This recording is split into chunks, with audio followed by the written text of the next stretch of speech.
on va dire, la magnifiance sociale. Ça veut dire que donc tous les francs-maçons sont au-dessus de tous les chrétiens. Plus que quand on regarde là actuellement dans le monde, les francs-maçons sont plus riches que les soi-disant griffes chrétiens. Comment tu expliques ça? Donc ça veut dire que la franc-maçonnerie, les loges, tout ça, sont plus, c'est-à-dire leur spiritualité au-dessus de ceux qui disent en griffe être des disciples du Christ. Si la spiritualité règle les problèmes. En fait, ça change la situation sociale. Tu sais, on peut être 10. Et puis de 10, on dit, bon, on va chercher les disciples. Mais pour avoir les disciples, là, ça ne va pas être évident. Qu'est-ce qu'on peut faire? Bon, toi, tu crois, tu gères quoi? Oh non, je suis directeur général d'une banque. Toi, tu es quoi? Directeur général de l'hôpital. Toi, tu es quoi? Directeur général d'une école. Toi, tu es quoi? Ça veut dire qu'on gère déjà entre nous, nous 10, on gère déjà les 10 plus grandes institutions du pays. Mais c'est facile de recruter les gens. Est-ce que tu vois? Maintenant, on les recrute. Il faut maintenant qu'on les fasse réaliser qu'en fait, ils ont un statut différent. On les nomme au poste des responsabilités où on sait que tout l'argent du pays circule. Maintenant, on te dit, bon, adhère. Tu vas penser que c'est parce que tu adhères à la loge que tu es devenu quelqu'un de... Non, c'est faux. C'est l'organisation qui a mis en place des canons qui permettent de dominer les finances du pays ou des nations. Et quand on te nomme à ce poste de responsabilité, tu as assez d'argent qui te fait croire que, en fait, c'est parce que tu es entré dans la loge là que tu es entré d'être un homme trop influent. Non, c'est le mécanisme mis en place qui fait en sorte que l'influence soit sur toi. Je prends l'exemple. Quatrième pouvoir au monde qui est l'information. N'est-ce pas? L'information a fait croire il y a quelques années ici au monde entier que le corona tuait toute la Terre. Mais tous ceux qui étaient ignorants ont été scandalisés et choqués. Or, c'est seulement l'information qui a bouleversé la Terre. Et ce que je disais l'autre jour, que l'opinion est plus dangereuse que le mensonge. Parce que quand quelqu'un commence à donner son opinion tous les jours, même si tu ne veux pas, tu finis par y adhérer, d'une manière ou d'une autre.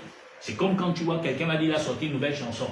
Dès qu'on fait passer ça en boucle à la radio, et que toi tu écoutes la même chaîne tous les jours, que tu veux ou pas, même un moment, tu as chanté ça, tu ne te rends pas seulement compte. Mais c'est comme ça que ça se passe en fait.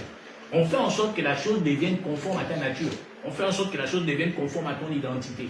Et du coup, tu penses que bon, tu es... Non, c'est juste ça. C'est-à-dire qu'on t'a modélé à une conviction que dont toi-même tu n'es même pas conscient. C'est comme le capitaliste aujourd'hui. Le capitaliste fait croire à tous les gens qui sont libres. Parce qu'ils sont libres de choisir le boulot qu'ils veulent. Ils sont libres d'aller là où ils veulent. Non, ils ne vont pas là où ils veulent. En réalité, tu es dans un mouvement qui convient au capitalisme. Donc quand quelqu'un dit que moi je suis libre, tu fais que non, il n'est pas libre. Parce que si tu regardes ta vie, tu vas observer qu'il y a peu de temps que tu as. Tout ce que tu fais est centré dans le monde capitaliste. Tu vas au travail. Pourquoi tu vas au travail? Ah, parce qu'il faudrait que je puisse prendre soin de moi. Ah, il faut que je paye les factures. Donc tu vas comprendre que toute ta vie tourne autour de quoi? Du capitalisme. Et malheureusement, le Gabon est en train d'emboîter ce pas. On a oublié l'humain. On a mis en avant ce qui est essentiel, le capitalisme. C'est-à-dire que le peuple doit produire pour que tout soit bien. C'est bien. Mais le problème, c'est qu'il y a une réalité qu'il ne faut pas oublier. Quand plus tu oppresses les gens, plus ça provoque la rébellion. L'oppression appelle à la rébellion. Que tu veuilles ou pas. Même si tu es le plus maboule de la terre, plus tu oppresses dans ta maison, plus tu fais naître des rebelles. Moins tu oppresses et tu es conciliant, tu fais naître des hommes sages. Mais le problème, c'est que nous n'avons pas compris ça. Souvent, certains parents pensent que c'est en étant plus sévère que l'enfant va devenir un enfant bien éduqué. Il oublie qu'il y a la formation que donne l'école. Il oublie qu'il y a l'influence que donne l'entourage. Donc tu peux être sévère chez toi, il est docile. Mais quand il sort, tu le maîtrises. Voilà pourquoi certains sujets dans la famille ou avec nos enfants ne doivent plus être un sujet tabou. Parce que dès que ça devient tabou, nous-mêmes on est en train de faire en sorte que notre enfant va se perdre de nous. Mais pourtant on a la plus grande société au monde. C'est-à-dire le peuple noir, avec sa jeunesse, est tellement forte. Mais quand tu regardes la jeunesse africaine, toi-même tu as des mots, tu as dit que tu es sans voix. En Chine, qui ont créé même leur TikTok, là-bas c'est éduque. En Afrique, aux États-Unis, c'est la merde totale. Bon, tu t'achètes, que c'est quoi bon? Tu demandes à un Américain qui va envoyer des TikTokers. Tu arrêtes 2 secondes, je suis un documentaire qui parle de ça. Tu demandes à un Chinois, non, il dit ça. Tu comprends, il y a une différence sociale et culturelle. N'est-ce pas? Tu demandes à un Gabonais, bon, tu veux quoi? Non, on peut augmenter tout. J'ai vu quelqu'un qui a parlé, mais sauf la rigueur interdiction. Là, tu t'arrêtes 2 secondes, mais regarde où va sa réflexion. Tu sais, la Russie est dans ce même facteur. Poutine a sévi d'une manière où aujourd'hui le taux d'alcool en Russie a baissé. Ça permet aux gens de réfléchir. Mais le Gabonais, il a 2 choses, pardon, hein, les fesses et le vin.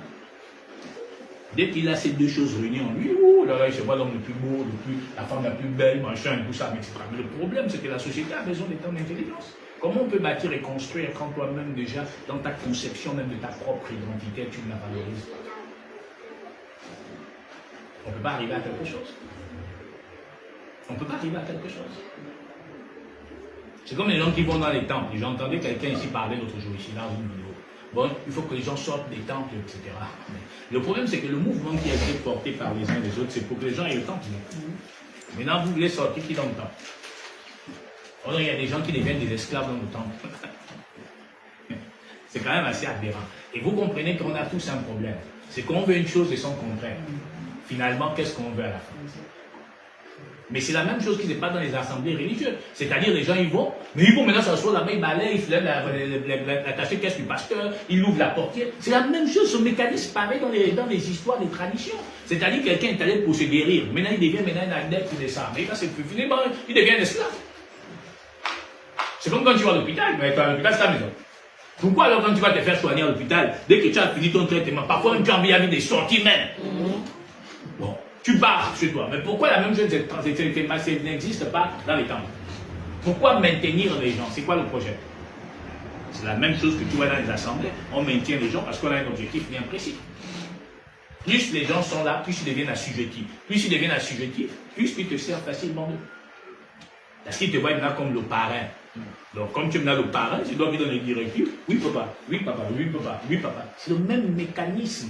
Seulement, on est dans une forme d'esclavage mental. C'est tout. C'est pareil. Mais pourtant, là où il y a l'esprit de Dieu, il y a la liberté. Ça veut dire la liberté de concevoir, la liberté de réfléchir, de penser, d'agir. Et on a fait quoi? On a fait reculer cette évidence pour disposer à l'existence humaine quelque chose qui est contraire à la bienveillance de Dieu. Et c'est ce qui fait qu'aujourd'hui, les hommes ne cherchent plus Dieu, mais plutôt les avantages que Dieu peut porter dans leur vie. Et nous, on a présenté la gloire de Dieu comme quelque chose qui change le social de chacun. Et tu as remarqué, même nous-mêmes, quand on s'est mis à prier, on prie en fonction de nos besoins humains. Seigneur, comment tu es plus malade, Seigneur, guéris-moi. Mais mon Dieu, ok, si tu es guéri, mais tu vas mourir demain. Quand tu meurs, tu vas. Si que cette évidence n'existe pas, d'accord, on va dire que ça n'existe pas et il y a la réincarnation qui arrivera, très bien. Mais toujours est-il que tu meurs. Toujours est-il que tu meurs. Maintenant, tu vas. Hein? Tous les jours, nous marchons là sur la terre là. Mais la terre, elle subit tous les jours. Parce que tous les jours, on marche sur la terre là. Mais on marche sur les gens qui ont été enterrés un jour. Tu es poussière, tu reviendras poussière. Mais la tête dit que tous les jours piétine, moi, il n'y a pas de souci. Un jour, je vais te rappeler. Mais quand on va rater, on partira dans quelle nature et dans quel état. On peut jouir de tous les plaisirs de la vie, c'est bien. Le problème de la vie, c'est que personne ne dirige le battement du cœur. Même quand on met l'appareil dans nos cœurs pour que ça continue à battre, ce n'est pas l'appareil qui maîtrise. C'est Dieu qui décide que l'appareil-là fonctionne. Sinon, plus ceux qui ont mis les appareils dans les cœurs, normalement en réalité, ils ne devaient plus vivre, mourir. Ils devaient vivre longtemps puisque la batterie qui est mise les permet de vivre. Non, mon ami, c'est Dieu qui est au contrôle. L'univers est tellement fait d'une manière extraordinaire. C'est qu'il y a une intelligence derrière ça. Ça dit que ça ne peut pas être conçu de cette manière-là. C'est qu'il y a une intelligence derrière ça. Et cette intelligence, c'est Dieu. Que tu le veuilles ou pas, il arrivera un temps dans ta vie. Même les pharmaciens, ils savent. À un moment, ils s'assoient sans pleurer. On a fait. On arrive au 33e degré. C'est bon. Mais là, on sent qu'il faut. Il faut. Et vous allez remarquer toujours, et quand ils finissent par mourir, et bien bientôt, quand ils sentent qu'il est foutu, vous allez remarquer qu'ils deviennent le plus grand disciple des assemblées.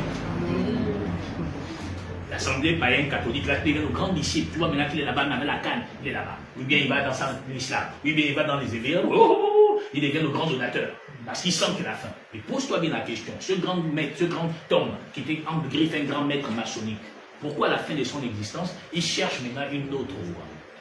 Bien que, dans son ignorance, c'est là où ils sont tous aveugles, c'est qu'il se dit que bon, maintenant, tous les jours chez les catholiques, ou bien à l'islam, ou je ne sais pas chez les éveils, je trouverai le salut de mon âme. Mais c'est faux. Il n'y a ni salut dans toutes ces choses. Ce sont les dénominations dont les hommes ont disposé à la convenance de leur gré pour pouvoir manipuler l'existence sociale et sociétale et culturelle et spirituelle des peuples du monde entier. Et malheureusement, l'humanité entière et totale se trouve dans cette influence. Nous, ce matin, nous parlerons de la religion la religion est le voile des nations. Parce que c'est la religion qui est la cause de la confusion de la spiritualité à la tâche du divin éternel. C'est ce qui fait ou qui cause l'échec continuel des peuples et des personnes dans l'existence humaine. Et ce qui fait que donc les gens se sont déracinés ou sont déracinés totalement de ce qui devrait être la véracité de l'empreinte de Dieu dans l'existence de tous ceux qui pratiquent la véracité d'une adoration intacte, droite, juste et véritable, loyale et fidèle à l'égard du divin. Et malheureusement, chacun d'entre nous ont pris des voies contraires à l'évidence du divin. Et malheureusement, l'humanité entière se retrouve confuse totalement et entièrement. Plus que quand tu poses la question à quelqu'un, je suis catholique, je suis protestant, je suis éveillé, je suis musulman, je suis witiman, etc. Je ne sais pas si le mot se dit comme ça. Mais au finish, quand tu t'assois, mais finalement, où est la véritable spiritualité qui est censée nous conduire à l'incréé? Où est la véritable spiritualité? Et tellement ce mécanisme religieux est empreint dans les cœurs et dans l'existence humaine, qu'aujourd'hui, même quand nous avons révélé il y a plus d'1 an que l'Éternel, son nom, ce n'est pas Jésus, ça fait comme une confusion dans la vie des gens. Comme une confusion. Où on a fait croire aux gens qu'il faut payer pour pouvoir être sauvé. Et au finish, on s'assoit, on réalise, mais depuis le temps que je paye, où est le changement? Parce que l'homme n'a pas compris qu'il y a 2 sciences. Il y a la science du jour, la science naturelle de Dieu, et puis il y a la science de la nuit. Il n'y a que les vampireux qui peuvent parler de la science de la nuit. On a plein de sujets comme ça, on va parler certainement de la science de la nuit. Mais nous ne maîtrisons pas cette profondeur. Il n'y a qu'un vampireux qui connaît la science de la nuit. Mais ça existe. Et je vais vous faire comprendre. Ces 2 sciences-là, ça existe en chacun d'entre nous. Oui, ça existe en chacun d'entre nous. Nous sommes d'une manière ou d'une autre imprégnés par ces 2 étapes. Le mal et le bien. Quand l'Éternel dit que la colère ne se couche, que le soleil ne se couche pas sur ta colère, d'où vient la colère? On dit que la colère n'accomplit pas la justice de Dieu. Ça veut dire que donc en soi, il y a une colère. Nous parlons tous les jours, mais on parle pourtant, l'Éternel, il préserve ton cœur. Ça veut dire que donc le cœur doit être préservé parce qu'il y a quelque chose qui peut être dans le cœur, qui peut être destructeur de notre existence. L'Écriture va dans le livre de Jacques, dit quoi? Avec la même bouche nous bénissons, la même bouche nous maudissons. Ça veut dire que donc les 2 sciences sont imprégnées en nous. L'obscurité et la lumière. Ce n'est pas le diable qui te dit d'être méchant, je suis désolé, c'est des conneries. Encore que ce nom est une invention. En nous, nous avons les 2 natures. La nature terrestre et la nature céleste. La nature animale, que nous avons héritée malheureusement d'Adam. Et cette nature est en nous, c'est ce que les Corinthiens disent. De même que nous avons porté l'image du terrestre, de même nous porterons l'image du céleste. Et nous marchons continuellement. Quand on parle du combat spirituel, c'est quoi? C'est l'obscurité et la lumière qui continuellement se bat. Et la ténèbre ne veut pas que nous soyons dans la lumière, parce que ce ne sera pas un avantage pour lui. Et encore que l'Écriture dit quoi? Il nous a transportés dans le royaume du Fils de son amour. Et faire resplendir en nous la magnifiante de sa bonté, de sa lumière, qui est inaccessible à l'existence humaine. Et pourtant, nous nous retrouvons toujours à espérer en Dieu par la vue humaine. Le problème, ce n'est pas tant espérer en Dieu par la vue humaine. Le problème, c'est d'être connecté à la terre, au divin. Si tu es connecté à Dieu, c'est fini. Comme là où nous sommes tous debout, là-haut, assis là. Nous sommes connectés à quoi? À la nature. Et donc, de ce fait, l'oxygène que produit la nature, c'est ce qui nous permet de tous vivre là. Mais dès l'instant qu'on t'est déconnecté de la nature, tu meurs. C'est-à-dire, on te déconnecte de l'oxygène. C'est pourquoi quand quelqu'un ne va pas très vite, on lui met vite l'oxygène. Pourquoi? On veut le reconnecter à la nature, c'est-à-dire à l'air qui va lui permettre de se booster, pour pouvoir mieux respirer. Mais il en est ainsi de notre existence. Maintenant, qu'est-ce que l'homme de la nuit a fait? L'homme de la nuit a compris ce mécanisme. Alors, il faudrait faire quoi? Il a réfléchi, dit non, il faut que je les coupe de ce lien. S'ils sont coupés de ce lien, ils sont assujettis à moi. Mais pour que je remplace ce lien par quelque chose en eux, il faut que je trouve quelque chose qui est supérieur à ce lien-là. Il a trouvé la religion. Parce que ce qui nous a déconnectés de la spiritualité, c'est quoi? C'est parce qu'ils sont venus autrefois et nous ont imposé une vision qui était contraire à la magnificence de lui. Et on l'a vu l'autre jour. Jean-Rémy Bessieux, quand il est arrivé, il a mené son mouvement. Ainsi de suite, les Américains sont venus, ils ont mené leur mouvement. Et alors, pour gagner le peuple noir, principalement le peuple gabon, alors ils ont dit, non, vous pouvez venir avec vos tambouris, vos sitars, machin, il n'y a pas de problème. Et on est rentré là, on a cru que cela. Et la colonisation par la religion s'est imprégnée en nous. De même, ils ont fait la même chose dans toutes les nations du monde. Et aujourd'hui, tu vas voir un Gabonais, il ne peut pas dire que dis quoi, je peux dire Jésus. Qui, mon Seigneur? Tu le regardes, tu dis, mais est-ce que tu es sérieux? Pourquoi? Parce que l'homme noir ne cherche rien. l'homme noir, dès qu'on a ce manie, ça, c'est fini. C'est ça la réalité. Malheureusement, on est déjà dans ce monde. C'est-à-dire, si tu prends le Gabon, ça fait plus de 2 siècles ou 1 siècle que le Gabon, c'est Jésus. Mais pourtant, on est tous convaincus aujourd'hui que c'est un mensonge. Tu vas regarder la religion dans le monde, c'est donner les dîmes. Mais la dîme, elle existe dans les Écritures, mais elle ne concerne pas l'Église. Mais pourtant, qui sont les auteurs de la dîme pour qu'elle devienne une institution dans les églises? C'est pourquoi l'autre jour, je vous ai dit que la mère des impudiques est la cause de l'échec du monde. Plus que tous ces enfants se sont inspirés d'elle. Et malheureusement, l'Afrique se retrouve dans cette maladie continuelle de la religion qui est la cause de l'échec du monde entier. Et je vous dis, la 3e guerre qui arrivera dans peu, ce sera une guerre qui va commencer par quoi? Elle va commencer à cause des religions. Parce qu'il y a 2 fils qui s'opposent, qui disent qu'ils sont les héritiers légitimes. Ça va se passer au Moyen-Orient. Là où on a fait croire à toute la terre que c'est là-bas où était le surviveur de l'humanité. Et là, ça va se trouver les musulmans et les juifs là. Ils vont commencer à guerre. Et c'est ce qui se passe à l'heure actuelle. Et au fini, c'est de là que ça va déclencher. Parce que les sionistes ont un projet bien déterminé. Et alors, quand ça va déclencher, les sionistes américains vont aller attaquer les Chinois, et puis tout ce qui arrivera s'embrasera. On sait tous ce mécanisme, mais malheureusement, on n'enseigne pas ça aux gens. On va parler de quoi? On va parler voilà, si tu ne donnes pas ta dîme, tu vas voir ton pasteur, tu peux avoir 5 voitures, ton pasteur à pied. Mais on n'instruit pas les gens, on n'enseigne même pas les gens sur ce qui est évident. J'ai vu l'autre a dit que non, j'étais dans la voiture, il n'y avait pas le wifi, j'ai oublié que j'étais un voyant, et puis je suis parti, j'ai vu le numéro. Oh, mais regardez comment des tétards sont là. Et c'est un scandale. Mais comment on peut sauver un peuple qui refuse de se sauver? Mais c'est les mêmes gens qui vont te dire ici, là, ils vont bientôt, quand on va rentrer là, ils vont commencer à signaler pour que personne n'écoute. Parce qu'il ne faut pas que les gens écoutent la vérité. S'ils écoutent, ils vont sortir. Mais qu'ils le veulent ou pas, on n'a pas l'intention de sortir tout le Gabon, on a l'intention de sortir ce qui appartient au Dieu éternel. Donc, on n'a pas le but pour dire que non, on veut qu'on soit 100 000. Non, on ne cherche pas ça. On cherche les élus. Et là, dit, mes brebis entendent ma voix. Ça dit que tu le veuilles ou pas, les élus entendront. Et c'est ce que nous sommes devenus. Maintenant, prenons Genèse. Vous allez remarquer 2 choses dans Genèse.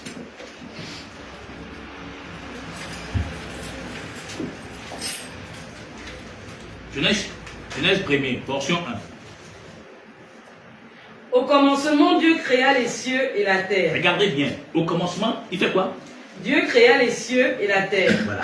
Vous allez remarquer que Dieu, au commencement, crée les cieux et la terre. N'est-ce pas? Mais Dieu ne montre pas dès le commencement la magnificence de son existence. Mais il commence par quoi? La magnificence de ses œuvres. Donc Dieu n'est jamais venu vers l'homme pour montrer à l'homme qu'il existe. Il est venu montrer à l'homme que c'est lui qui a créé toute chose. Et c'est parce qu'il a créé qu'il t'amènera à réaliser qu'il existe. C'est pourquoi l'Éternel dit qu'il ne demeure pas dans les temples faits des mains d'hommes. Mais dès l'instant qu'un homme a bâti un temple, tu es censé savoir que Dieu ne peut habiter dedans.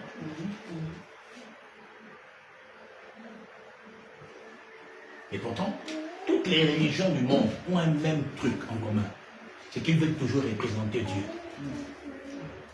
Par une cithare, par une statuette, par un vêtement, par un... On veut toujours représenter Dieu. Mais comment le gars qui a créé toute chose peut-il être représenté dans un vase, dans un morceau de bois, dans une pierre, dans un métal? C'est quasiment impossible. De même que l'homme s'attache aux souvenirs et voudrait mettre en mémoire ses souvenirs, de même l'homme croit qu'il faudrait qu'on mette Dieu dans un souvenir et en mémoire. Mais Dieu n'est pas dans ses souvenirs, il est l'incréé, l'homme hors du temps, l'éternel. C'est pourquoi on ne peut pas, c'est-à-dire, et c'est ce qui est magnifique, c'est qu'on dit, il habite une lumière inaccessible. Ça veut dire que pour accéder à cette lumière, il n'y a que par sa volonté. Aucun homme ne peut accéder à cette lumière. Et déjà, les cieux ne peuvent même pas le contenir. Comment peut-on penser que ce que je fais là peut représenter le divin? Alors je prends une pierre, je prends 2 pierres, donc là je représente Dieu. Mais c'est impossible. Et même quand Jacob le fait, il dit, bah c'est Dieu. Il dit que certainement comme il reste, il est là, peut-être que quand je veux mettre la pierre, je veux mettre un peu l'huile. Mais c'est toujours pas l'éternel. Parce qu'aucun objet ne peut le représenter. Mais malheureusement, les religions ont représenté ou ont essayé de faire croire à l'existence humaine qu'on peut représenter Dieu. Et nous, aujourd'hui, chaque religion a un totem humain ou peut-être représentatif par une pierre, où chacun va aller s'incliner pour représenter Dieu. Mais c'est impossible. On parle de celui qui a créé toute chose. On veut le représenter. C'est quasiment impossible. Mais maintenant, on est dans un avion, n'est-ce pas? Très bien. Et étant dans cet avion-là, mes amis, moi je suis jamais monté dans l'avion, je suis dans le privé. J'ai appris en bataille là. Je ne suis pas encore monté dans un bateau. Parce que pendant Moabi, il n'y a pas le fleuve ou la mer pour embarquer. Maintenant, je sais que quand on prend l'avion, on met la ceinture, donc tout ça va le film. Très bien. Maintenant, mettons tous les ceintures. Parce que là, maintenant, on va décoller. Partagez ça. C'est ce qui va être enseigné aujourd'hui. C'est aussi, à part, c'est le fait que Dieu nous aime, qu'aujourd'hui on va entendre ça. S'il ne nous aimait pas, on ne devait jamais entendre ça. Très bien. Maintenant, serrez bien vos ceintures. Allons-y. Ecclésiaste 11, portion 5. Écoutez-moi bien et bien aujourd'hui et partageons cela massivement. Commentez massivement. Likez massivement. Afin que l'information puisse sauver un plus grand nombre.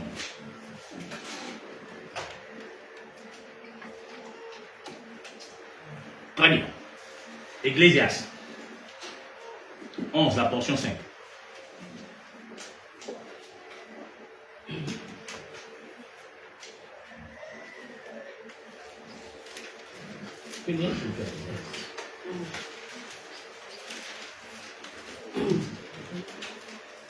Comme tu ne sais pas quel est le chemin du vent. On dit comme tu ne sais pas quel est le chemin du vent. C'est pourquoi moi j'aime l'écriture, parce que c'est une sagesse exceptionnelle. Comme tu ne connais pas le chemin du vent, il n'y a personne sur la terre qui connaît le chemin du vent. Très bien. Il dit comme tu ne connais pas le chemin du vent. Oui. Ni comment se forment les os dans le ventre de la femme enceinte. Qui connaît? Personne. Diane. Tu ne connais pas non plus l'œuvre de Dieu qui fait tout. Donc on ne connaît pas non plus l'œuvre de Dieu qui fait tout. Mais bizarrement, quand Dieu commence, il ne manifeste pas son amour envers l'existence par sa personne, ou du même par sa connaissance, mais par la magnifience de ses œuvres. Ecclésiaste dit ici, comme tu ne connais pas le chemin du vent, comme tu ne connais pas comment se forment les os dans le ventre d'une femme enceinte, oui. Tu ne connais pas non plus l'œuvre de Dieu qui fait tout. Donc on ne connaît pas aussi l'œuvre de Dieu qui fait tout. Maintenant, comment peut-on connaître l'œuvre de Dieu qui fait tout? Comment pouvons-nous connaître l'œuvre de Dieu qui fait tout? Parce que pour connaître l'œuvre de Dieu qui a fait tout, ou qui fait tout, il faudrait logiquement que nous soyons Dieu. Si on n'est pas Dieu, on ne peut pas connaître. C'est pourquoi, dans Corinthiens, l'écriture est parfaite. Dieu nous les a fait connaître par l'Esprit, car l'Esprit sonde tout, même les profondeurs de Dieu. Donc seul l'Esprit peut nous amener dans les profondeurs de Dieu et nous révéler la profondeur de la magnifience du divin. Donc sans l'Esprit, c'est impossible. Mais pourtant l'humanité ne croit pas à l'existence de l'Esprit Saint. Mais bizarrement, l'humanité croit aux esprits qui existent chez les Gangas, puisqu'ils viennent défendre. L'humanité croit aux esprits que les marabouts ont, puisqu'ils vont toujours féticher les pauvres hommes et féticher les pauvres femmes. Parce qu'il y a aussi les hommes qui fétichent les femmes. Il ne faut pas vous tromper. Il n'y a pas que les pauvres femmes que vous... Oh non, les femmes même fétichent. Non, il y a les hommes qui fétichent. On doit trouver où ils mangent bien. Il va y attache. Croyez-moi. Mais sinon, pourquoi les hommes font les parfums à partir des femmes? Donc, ils vont sortir toutes les femmes de la terre. Non, il sait que bon, celle-là, elle a l'argent, c'est bon pour moi. Donc, quand il y a des hommes qui fétichent, non, il n'y a pas que les femmes, il ne faut pas souvent penser ça. Il y a aussi les hommes qui fétichent. Donc, il nous faut quoi? L'esprit. Sans donc l'esprit, c'est quasiment un. Très bien. C'est pourquoi Jean a dit, quand l'esprit de vérité viendra, il nous conduira dans toute la vérité. Il ne parlera pas de lui, mais il parlera de moi. Or, l'esprit doit rendre témoignage à l'évidence de la création, ou à l'évidence de l'invisible. Or, quand Dieu manifeste dans Genèse la magnifience de ses œuvres, il s'attend à ce que l'humanité désire connaître cette magnifience par son esprit pour reconnaître la véracité de son existence. Vous voyez, quelqu'un a fabriqué l'iPhone. Mais c'est par l'iPhone qu'on veut connaître. Mais qui est cet ingénieur-là? Comment il a fait pour faire l'iPhone? Voyez-vous, c'est son œuvre qui fait en sorte qu'on va chercher à découvrir qui a fait cette œuvre. Oui ou non? C'est ça qu'en fait Dieu a voulu montrer à l'humanité. Que c'est par ses œuvres que l'on doit le chercher pour reconnaître son évidence. Or, nous, on a fait l'inverse. C'est par le fait que Dieu change notre vie qu'on va dire que Dieu existe. Non. Son œuvre. Nous seulement, nous sommes l'œuvre de Dieu. Normalement, en nous-mêmes, nous devons nous questionner pour dire, mais comment on a fait pour être conçu? C'est ce qu'Ecclésiaste dit. Que quand tu ne connais même pas comment l'eau se forme dans le ventre d'une femme, tu ne peux pas connaître l'œuvre de Dieu. Or, il nous faut la science pour comprendre comment ce mécanisme a été fait. Comment tu expliques qu'un enfant arrive à faire 9 mois dans un ventre? Quand il sort, on ne considère pas les 9 mois qu'il a fait. On commence à compter le premier jour qu'il est. Mais pourtant, il y a eu 9 mois d'existence déjà en avance. Voilà. Est-ce que vous voyez? Mais il y a déjà 9 mois en avance. C'est le maître Colombe qui nous a établi ça. Oui. Parce que Dieu, dès le départ, dit avant que tu ne sois dans le sein de ta mère, je te connaissais. Donc tu avais déjà une existence. Il dit avant que tu ne sois dans le sein de ta mère, je te connaissais. Donc tu avais déjà une existence. Très bien. Après, il dit qu'avant que tu ne naisses, je t'avais consacré. Donc ton existence ne commence pas quand tu nais, elle commence avant que tu ne naisses.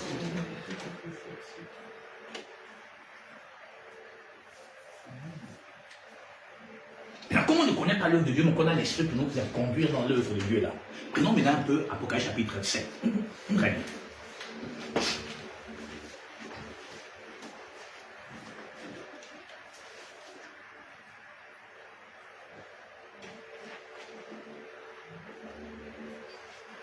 C'est bon?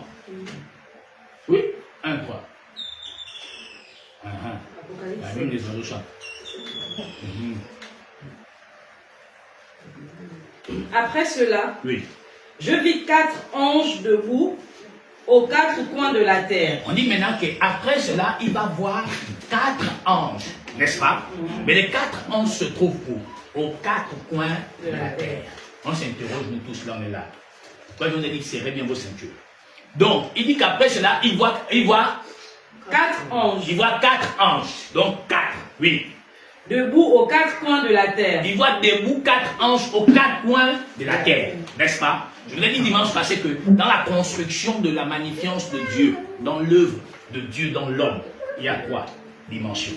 Pourquoi on a toujours le feu, on fait avec 3 pierres, n'est-ce pas? Et l'homme, quand on regarde dans sa construction, on retrouve les 3 éléments. La tête, pardon, il le tronc, et puis les membres. Ça nous fait toujours 3. Mais maintenant, ici, Dieu nous parle qu'il y a 4 anges qui sont dans les 4 coins de la terre. N'est-ce pas? Très bien. Donc, il y a 4 anges qui sont dans les 4 coins de la terre. Tu es dans quelle portion? Première portion. Continue. Il retenait les 4 vents de la terre. Donc, au-delà de ces 4 vents, il y a aussi encore 4 vents qui retiennent les 4 vents de la terre. Qui ont une mission bien précise dans la suite des temps, qui vont jouer, n'est-ce pas? Mais nous, on ne veut pas s'arrêter dans l'image, dans cette chose allégorique, donc dans cette image. On veut aller chercher ce qui est caché derrière la représentation de ces 4 anges. Anges, c'est les vents. Donc, de ces 4 vents-là, qu'est-ce que ces 4 vents représentent? Qu'est-ce que ces 4 vents symbolisent? Très bien. Maintenant, regardez, on a essayé de détailler quelque chose ici.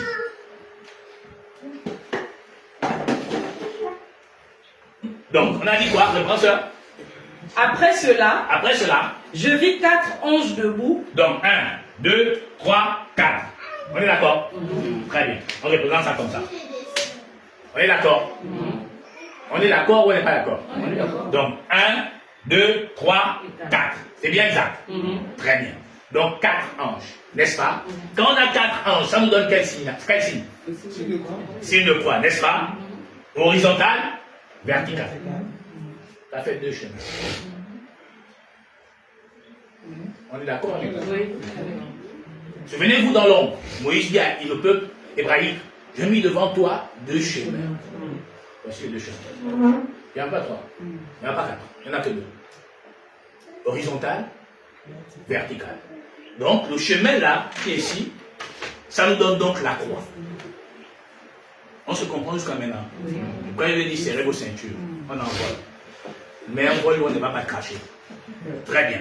Donc on retrouve donc la verticale, la horizontale. Ça nous ramène à quoi?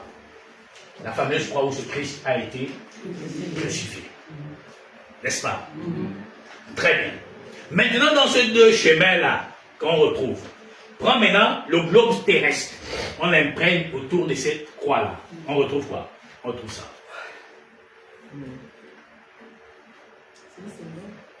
On se retrouve toujours bien, non? Très bien. Donc, en réalité, la terre entière est divisée par ces deux chemins. Autour, il y a ce qu'on appelle le globe terrestre. Je ne sais pas si on se comprend jusqu'à maintenant. Très bien. Maintenant, si on prend quelqu'un, on lui pose là. Viens, sœur. Si on pose la sœur comme ça lui représente. Si elle écarte ses mains comme ça lui représente. Donc ça représente quoi? La croix. Maintenant, si elle représente la croix, on fait le cercle autour d'elle. Ça représente quoi? Non. Ça représente Mout, ce qu'on appelle l'homme. Pourquoi ça représente l'homme? La tête, le tronc, les pieds. Je ne sais pas si on se comprend. Très bien. Si on va plus loin, ça représente le sud, le Moyen-Ogooué, l'est du Bien. Pas si on se comprend. On se commence là maintenant. Très bien. Si on va du principe que Bantou veut dire homme, donc l'homme se trouvait où? Parce qu'on ne peut pas appeler un homme Bantou sans qu'on ait vu en lui la nature de cet homme. Si les Blancs ont appelé le peuple noir le Bantou, c'est-à-dire le peuple principal du Congo ancien, Bantou, ce n'est pas par le fruit du hasard. On ne peut pas appeler quelqu'un humain si on n'a pas vu en lui la nature d'un humain. Nous tous on l'appelle gazelle. C'est une gazelle, ça c'est les animaux, parce qu'ils ont la nature des animaux. Mais si on appelle quelqu'un humain, c'est qu'il a la nature d'un humain. Mais pourquoi on leur a appelé donc humain? Pourquoi on nous a appelés humains? Mais parce qu'en nous, on retrouvait déjà l'identité de la croix, de deux chemins, horizontal et vertical. Donc l'homme choisi, l'homme élu, l'homme véritable. L'homme, Bantou qui veut dire humain. Donc l'homme est la création de Dieu.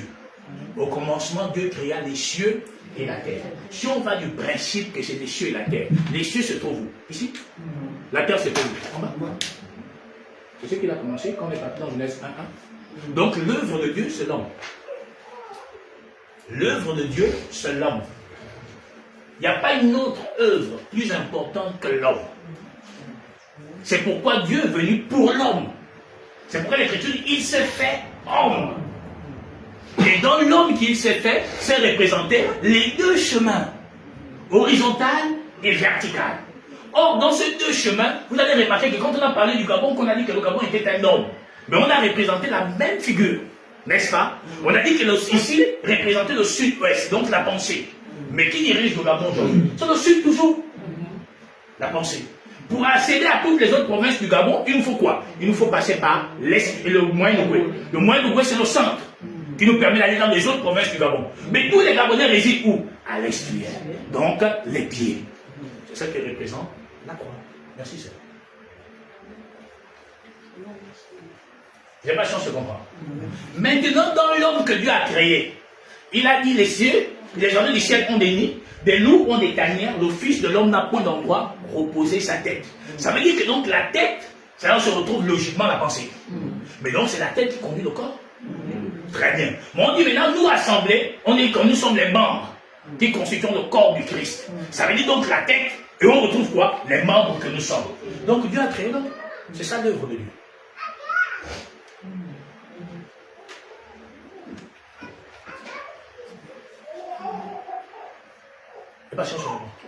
C'est ça l'œuvre de Dieu. L'œuvre de Dieu, c'est la création de l'homme. L'homme qui a l'image de deux chemins, horizontal et vertical. Et vous allez remarquer que maintenant, au milieu là, c'est là où se trouve quoi? Le cœur. Pourquoi? Parce que c'est par ton cœur que tu emprunteras les voies qui vont amener les uns aux autres à la lumière. C'est pourquoi on dit préserve ton cœur plus que toute chose. Pourquoi? Parce que quand la pensée quitte le cerveau pour aller au cœur, elle a pour mission de diriger les membres les uns et les autres dans la voie de la justice. Or, l'humanité a perdu le cœur. Ce qui fait que la pensée n'accède plus au cœur. Pourquoi? Parce que l'humanité a mis dans le cœur de l'homme la religion. Et donc la religion s'est déconnectée de la pensée. Et comme elle est déconnectée de la pensée, les membres maintenant ne fonctionnent plus comme elles doivent fonctionner.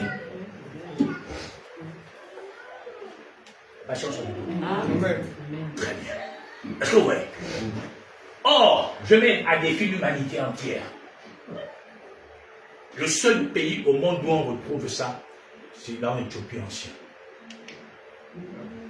L'Afrique centrale, le Gabon. Je mets au défi le monde entier. C'est pourquoi le Gabon est la plus grande spiritualité au monde. Mais maintenant, vous allez remarquer qu'il y a quatre. Il y a quatre. On a ici, ici, ici, ici, n'est-ce pas? Et puis on a le cœur qui se positionne ici. Mais normalement, on doit avoir un élément ici. N'est-ce pas? Maintenant, je vais vous expliquer bien deux choses. Le peuple n'a rien compris. Vous savez pourquoi vous n'avez rien compris? Parce que la religion vous a égaré et vous aveugle quotidiennement. Et l'objectif de la religion, c'est de vous, c'est-à-dire de vous déconnecter la véritable identité de la spiritualité éternelle. Maintenant, regarde. C'est bon? Très bien. Donc, le symbole donc, de la croix n'est que la représentation de Dieu dans l'homme. C'est ça la croix. La croix représente l'homme. Maintenant, regarde. Voici la croix ici. Ok? Maintenant, la croix là, on a mis des choses. Elle a dit que sur la statuette là-bas, il y avait quoi, ça? Pardon, Apocalypse 7. 7. Oui. Je vis 4 anges debout aux 4 coins de la terre. Oui. Donc, on a vu 4 anges, n'est-ce pas? Donc, on a 4 anges ici. Un ange ici, un ange ici, un ange là, un ange là. Ça nous représente la croix. On est d'accord? Cette croix représente l'être humain. On est d'accord? Très bien. Maintenant, prends-nous un Chronique 9.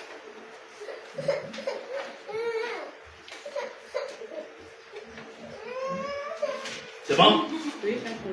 La portion 24. Il y avait des portiers aux 4 vents. Il y avait des portiers aux 4 vents. On retrouve toujours les 4 vents. On y va. Oui, ça c'est fini? Non. Il y avait des portiers aux 4 vents. Oui. À l'Orient. Oui. À l'Occident. Oui. Au Nord. Oui. Et au Midi. On retrouve les 4 éléments. Non.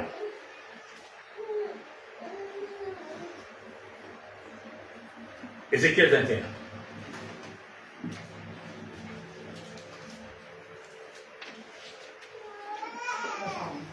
C'est bon? 23, 27.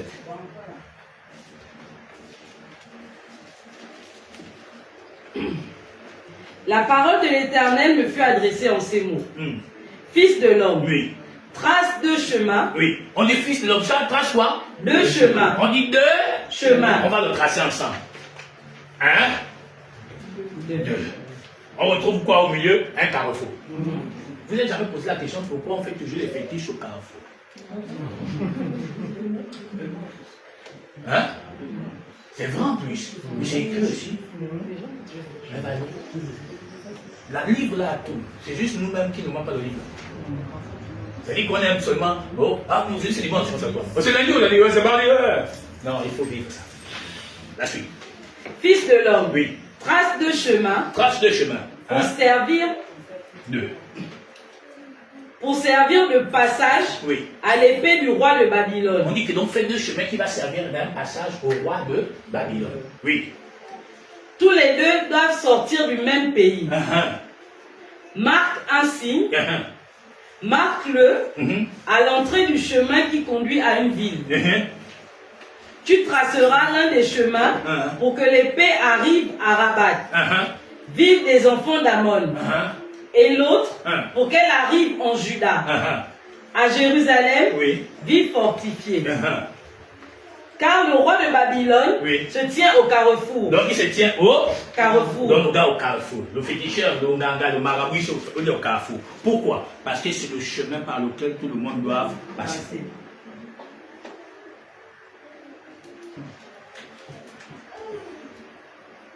Pourquoi? Parce qu'il n'y a que 2 voies dans la vie. Il y a un chemin horizontal, il y a un chemin vertical. C'est une image allégorique pour nous montrer l'existence de l'homme. Elle est définie par deux chemins. Oui, sœur. À l'entrée des deux chemins, il s'est mis au carrefour donc. Pour tirer des présages, il secoue les flèches, il interroge les thérapies. Donc il fait des pratiques. C'est écrit. Donc il n'y a pas quelque chose qu'ils sont allés chercher.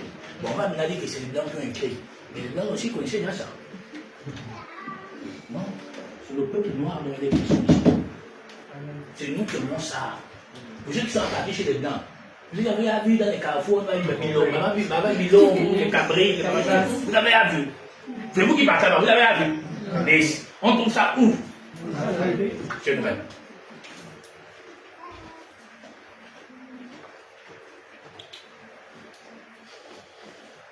Dans le principe que ces choses dont on décrit ici, ce sont les éléments que la religion a mis dans ton cœur. Ce sont les éléments que la tradition a mis dans ton cœur pour faire seulement du mal. C'est en toi. Ah, donc c'est ce qu'elle pense. Hein. Mais tu penses ça dans toi. Tu penses à où? Dans ton cœur. Or, le cœur, c'est quoi? C'est le centre du carrefour de toute ton existence. Parce qu'on se comprend. Donc, le cœur est le centre de tout le carrefour de ton existence. C'est donc par le cœur que tu peux faire du mal. C'est par le cœur que tu peux pouvoir aider les gens. C'est le cœur. Et là, il se met où? Au niveau du carrefour, donc au cœur. Il dit, bon, maintenant, là, je me dis, le gars, tu vas voir ce qui va t'arriver. Tu me connais mal, tu me connais pas. Là, tu vas me voir quoi? Des ondes négatives. Le cœur. Oui. Il examine le foie.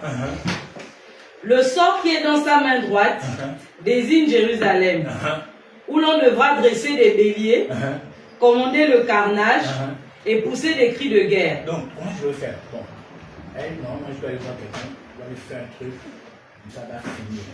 C'est ça que le cœur pense. Bon, je vais aller de l'autre côté là-bas, puisque je ne me fais pas le côté là. Je vais aller de l'autre côté là-bas, il va faire comme ça, il va damer. Je vais aller faire comme ça, il va damer. Et après, je vais revenir, je serai en paix. C'est ce qu'on fait. Ok?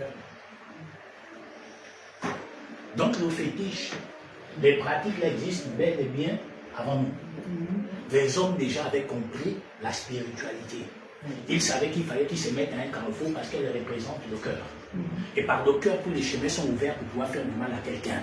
Donc ça dépend de ce que tu as perçu et reçu. Quand l'homme a reçu la négativité, il agit en négativité. Quand l'homme a reçu de bonté, il agit en bonté.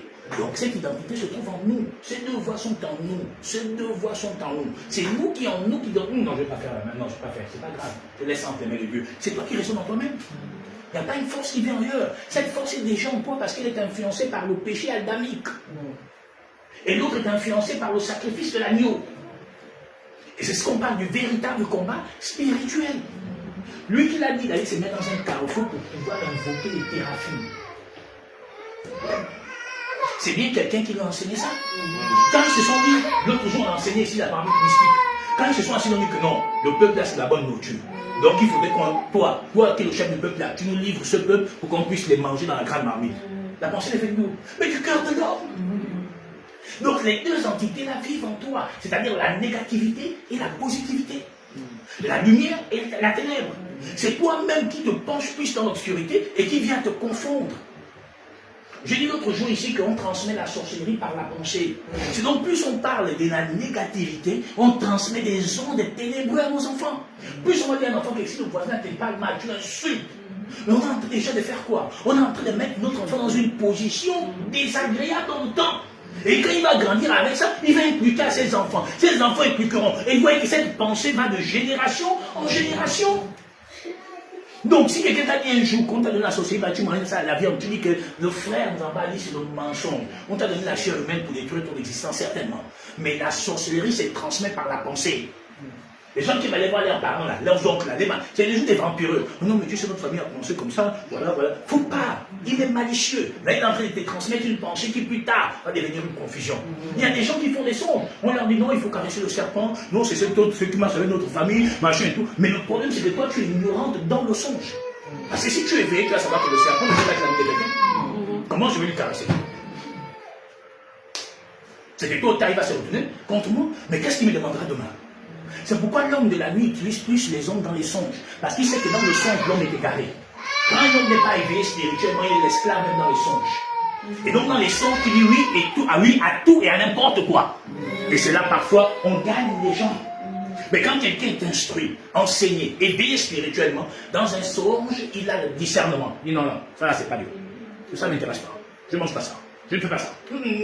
Et là, tu vas voir que tu vas animer la colère de ceux qui sont autour de la table. Parce que ce que l'homme oublie, c'est que la nuit venant, tu marches. La nuit venant, tu te déplaces. Parce que ce qui est important, ce n'est pas ton corps, c'est ton esprit.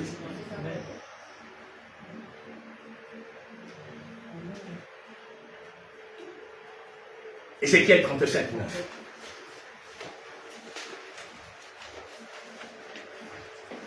Il me dit, prophétise, prophétise, et parle à l'esprit. Et parle à l'esprit.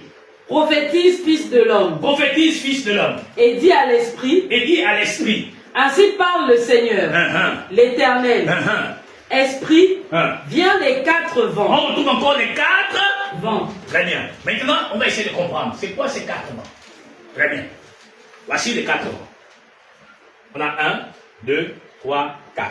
La voie horizontale, la voie verticale. N'est-ce pas? On a dit qu'au préalable, la tête représente quoi?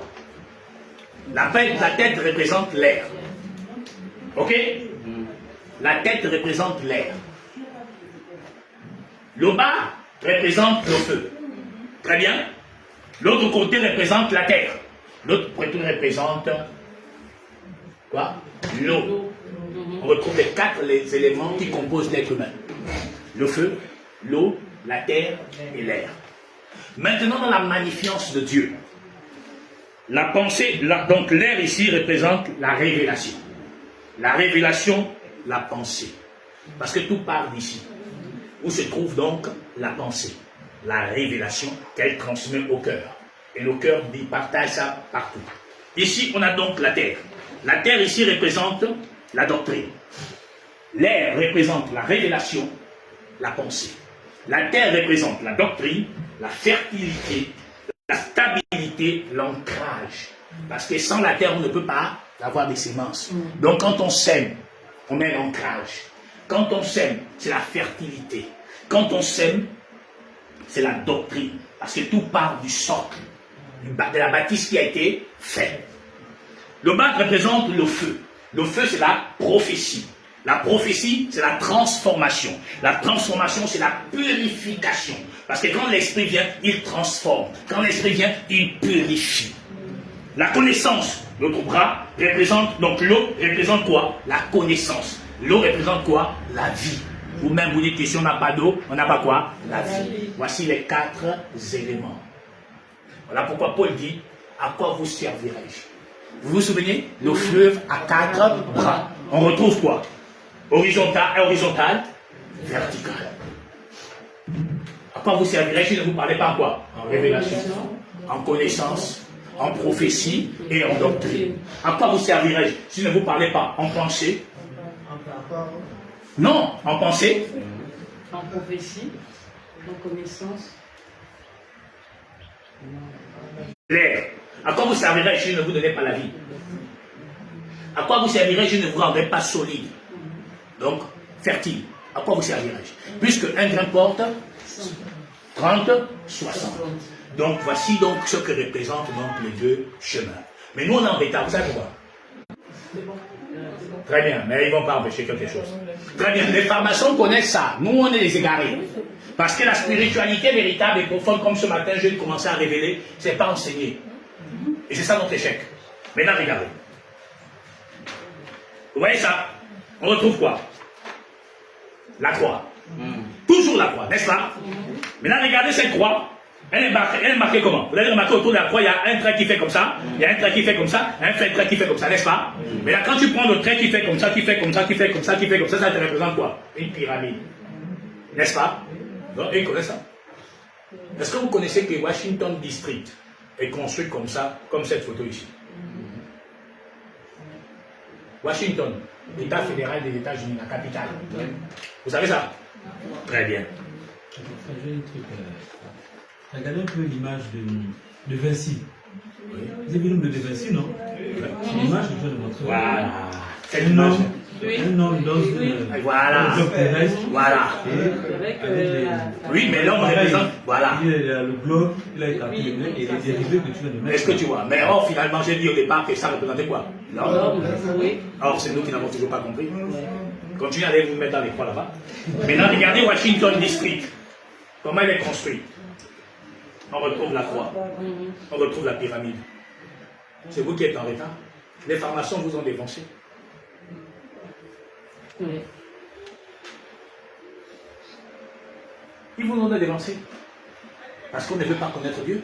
On veut seulement être des esclaves. Alors que c'est toi la croix. C'est en toi.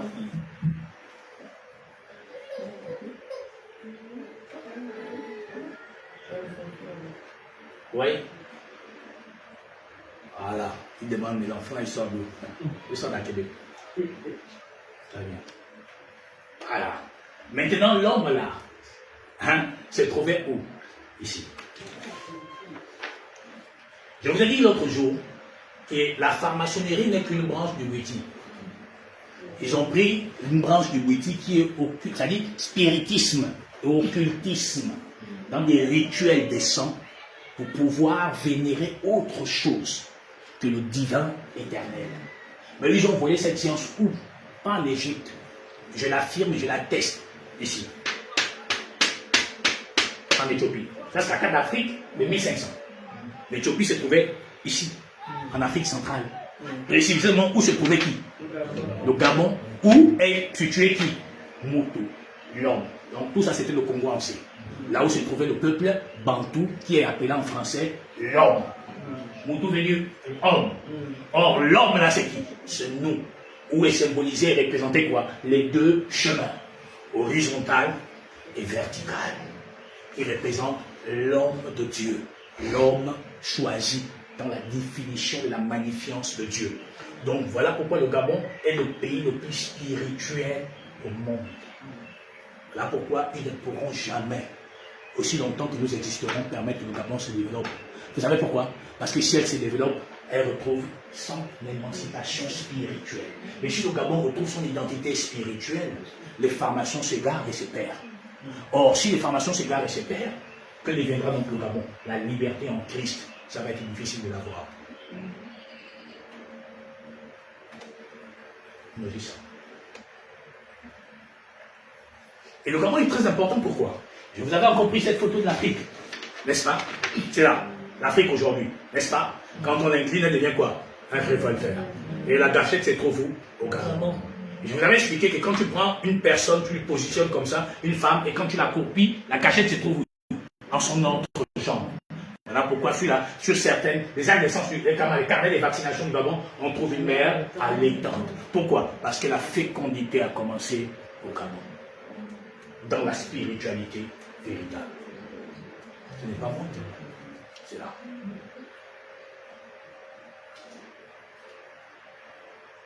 Au Gabon, ce n'est pas n'importe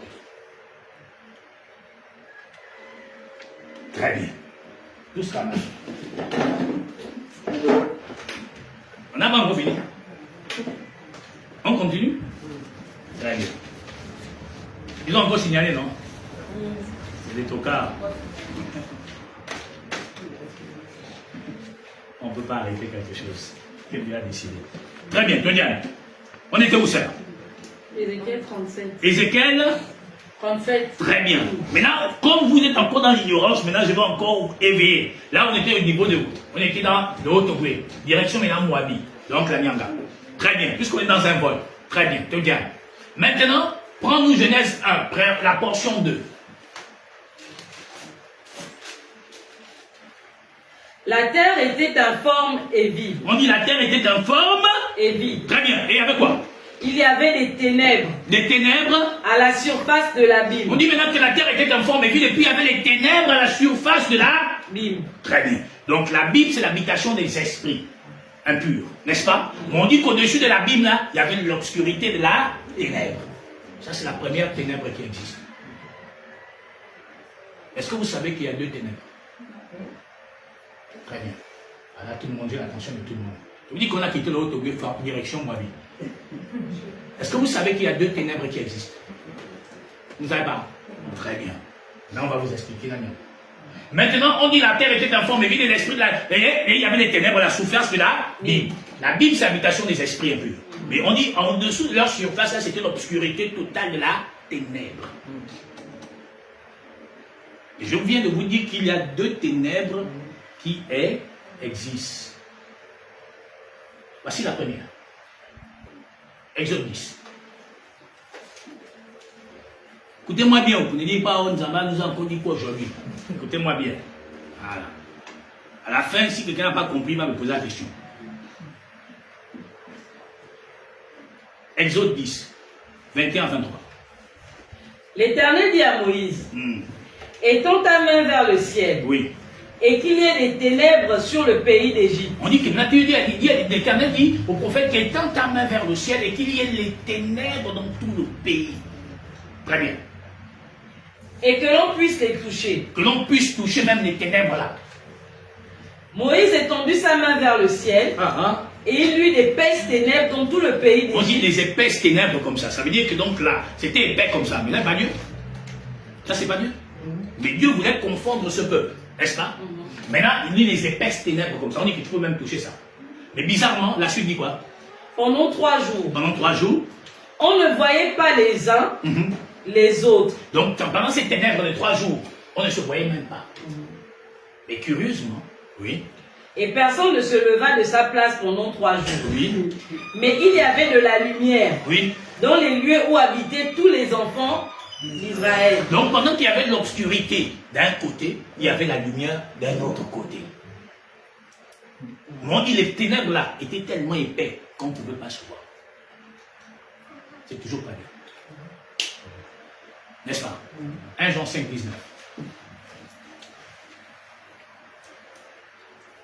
Nous savons que nous sommes de Dieu et que le monde entier est sous la puissance du malin. Donc le monde encore entier est sous donc la puissance de la ténèbre. Ça c'est la ténèbre maléfique. Je vous dis qu'il y a 2 ténèbres. On va y arriver. Allez, tous les frères m'évaluent. Oh, le frère là, qu'est-ce qu'il va me raconter? 1 Jean 1, 5, 7.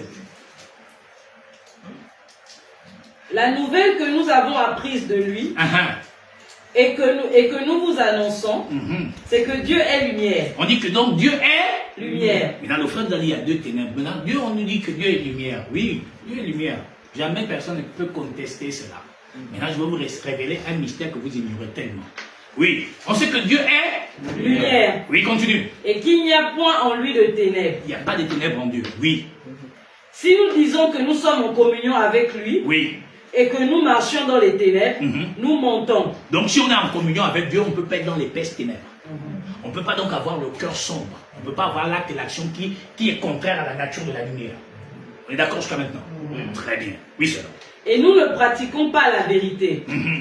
Mais si nous marchons dans la lumière, comme il est lui-même dans la lumière, nous sommes mutuellement en communion. Nous sommes mutuellement en communion. Avec qui? Avec lui. Très bien. 1 Timothée 6, la portion 16.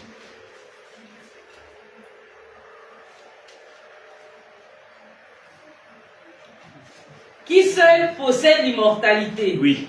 Qui habite une lumière inaccessible. Oui. Que nul homme n'a vu. Donc personne n'a vu la lumière qui est Dieu. Oui. Ni ne peut voir. À qui appartiennent l'honneur et la puissance éternelle. À qui appartient l'honneur et la puissance éternelle. Donc nous avons vu 2 choses.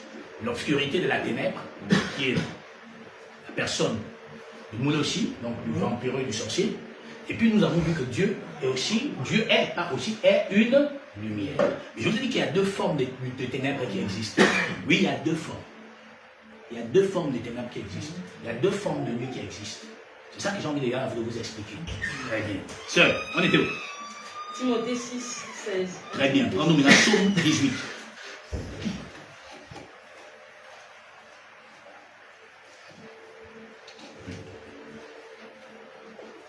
« 10, 15. Maintenant, on rentre. Psaume 18, 10, 15. Il abaissa les cieux. On dit maintenant qu'il abaissa les cieux, c'est la naissance du Christ, oui. Et il descendit. Oui. Il y avait une épaisse nuée. Il y avait une épaisse nuée. Sous ses pieds. Oui. Il était monté sur un chérubin. Oui, c'est pourquoi, quand le moulos, c'est-à-dire celui que le monde appelle à l'heure actuelle le diable, nous, l'Écriture l'appelle l'animal. Quand l'animal vient lui tenter, il dit qu'il est écrit que tu te porteront sur ses et que ton pied ne point contre une pierre. Il lui répond que tu ne tenterais pas le Seigneur. Pourquoi? Parce que Psaume 18, c'est ça qui explique sa naissance. Donc, il est véritablement, quand il est né, dans Matthieu 3, dans l'ombre, on voit que le ciel s'ouvre, c'est là il est né. Quand il est né là, ce sont les anges qui l'ont porté. Donc, il ne pouvait pas se jeter, puisque ça c'est déjà accompli. Et ça s'accomplit parfaitement. Et donc, Psaume 18, là, détaille sa naissance. Donc, on dit qu'il est descendu sur les ailes devant. Oui. Il était monté sur un chérubin. Oui. Et il volait. Il volait, oui. Il planait sur les ailes du vent. Très bien. Maintenant, on rentre dans la profondeur. Il faisait des ténèbres sa retraite. Il faisait quoi? Des ténèbres sa retraite. On dit qu'il est lumière, non? Mais comment il peut faire des ténèbres sa retraite?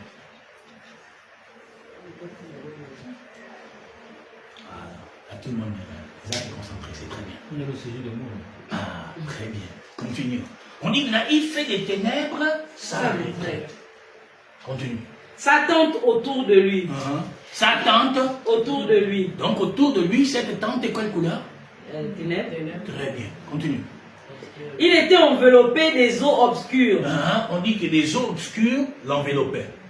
Continue. Et de sombres nuages. Et de sombres nuages. Lui aussi, ils étaient aussi là. Et on parle de qui?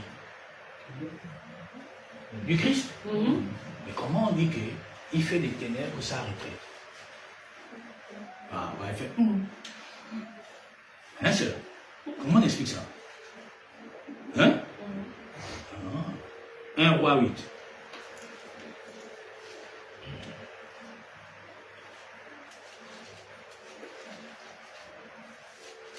Vous pouvez comprendre, il ne faut pas vous inquiéter. 1 Roi 8, 10, 12. Au moment où les sacrificateurs sortirent du lieu saint, Oui. la nuée remplit la maison de l'Éternel. On dit la nuée remplit la maison de l'Éternel. Je vais vous poser une question. La nuée était quelle couleur?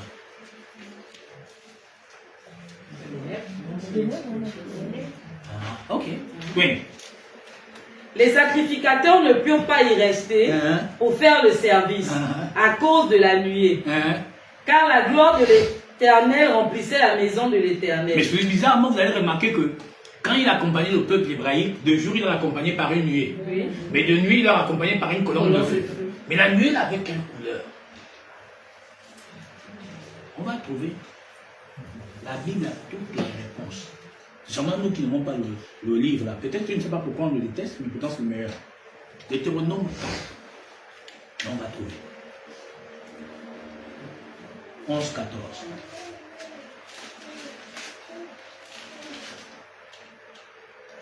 Nous nous approchâmes et nous tîmes au pied de la montagne. La montagne était embrasée. On dit la montagne là où Dieu, ils ont dit qu'ils veulent voir Dieu. Parce que pourquoi il n'y a que Moïse, non? Maintenant, la montagne là, quand elle est embrasée, qu'est-ce qui se passe? Le feu, oui. Et les flammes s'élevaient jusqu'au milieu du ciel.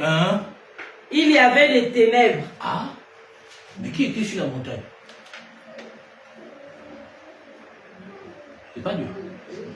Mais c'est quel? Donc il y a deux fonds. Eh bien, c'est pas ça qui est écrit.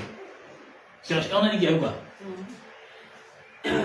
Il y avait des ténèbres, des nuées, de l'obscurité. Ah, mais donc Dieu était là. Ah, c'est bon. Frère, c'est bon. Frère Capin. C'est bon. C'est bon, frère. C'est pas encore bon. Non, ça va être bon. On ne va pas sortir ici sans que ça soit pas bon. Ça va être bon. Mais on dit maintenant que quand la montagne s'embrase, Dieu apparaît. Quand il se manifeste, on dit qu'il y a des ténèbres. Je vous ai dit, il y a deux formes de ténèbres. Il y a deux formes de... Oui, monsieur. Oui, madame. Je vous enseigne ce qui vous manque. Que vous ne soyez plus des esclaves. C'est bon, sœur. Deutéronome 5, la portion 22.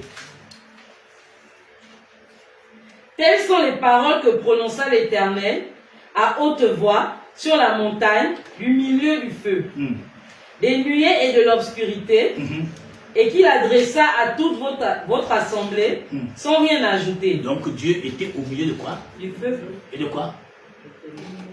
Et les nuées. Et de quoi? L'obscurité. Il était au milieu de quoi? Les ténèbres. Donc il était au milieu de l'obscurité. Dieu était là. Et il a adressé la parole au peuple. Oui, Dieu était là. Hein, ça? Là, je te pose la question. Quand il est 21h, on dit qu'il est quelle heure? Non, mais on dit qu'il est quelle heure? Non, quand il est 21h, on dit qu'il est quelle heure? On dit qu'il est? On dit qu'il est? Oui, très bien. Donc on dit qu'il est 21h. Donc pour répondre, il faut que les gens écoutent. On dit qu'il est? Mais pourtant déjà dans quelle période? Donc cool, non? Maintenant quand on dit qu'il est 1h, on dit qu'il est quelle heure? 1h? 1h? Mais pourquoi même matin, alors qu'il fait nuit?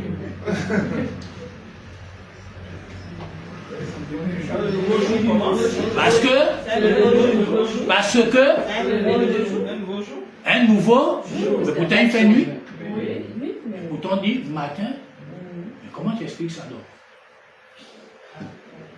Donc il y a deux ténèbres.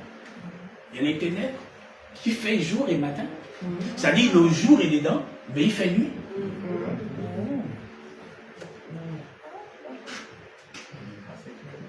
Bien sûr, pas compris. Donc il y a la nuit qui est jour, donc le jour est là. Mais la preuve, pourtant il fait nuit en ce temps. Mais pourtant la lumière avec nous. Finalement, comment dire ça? Donc il y a deux ténèbres. Il y a les ténèbres de l'obscurité, du spiritisme. Et il y a la ténèbre de la lumière de Dieu, là où il siège. Donc il y a deux ténèbres. Hein? Pardon? C'est mauvais, mais c'est peut-être dans la nature. Mais c'est par les actes. Oh, il est milieu. Oh, il est 1h du matin. Oh, il est 2h du matin. Il est 4h du matin. Il est 5h du matin. Peut-être dans la nuit. On est tous en train de dormir. On dit qu'il est à 5h du matin. Tu viens de dire qu'on est parce qu'il est dans un autre jour. Mais comment on peut dire donc matin alors qu'on est dans la nuit? Mais parce qu'il y a deux natures à cet instant. Il y a la nuit et puis il y a le jour. C'est pourquoi il leur apparaît dans les ténèbres en même temps que la lumière. Vous allez voir maintenant pourquoi. Mais parce qu'il faut qu'il soit de cette nature pour te protéger. Oui, madame. Oui, madame.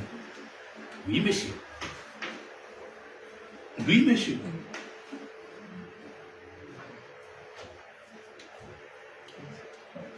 Vous qui avez souvent fait des travaux partout là, on sait, très bien. Si quelqu'un vous fait des travaux, il commence par un pagne noir, dites que c'est bon. Parce qu'il doit commencer par un pagne blanc.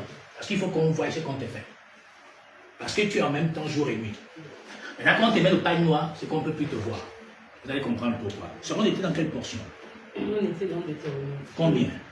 5, 22. 5, 22. Exode 14. Donc vous allez comprendre pourquoi Dieu est dans cette deux natures qui forment un. Oui, Isaac. La portion 19, tu peux lire. Exode 14, 19. L'ange de Dieu. Non, c'est à toi, lui.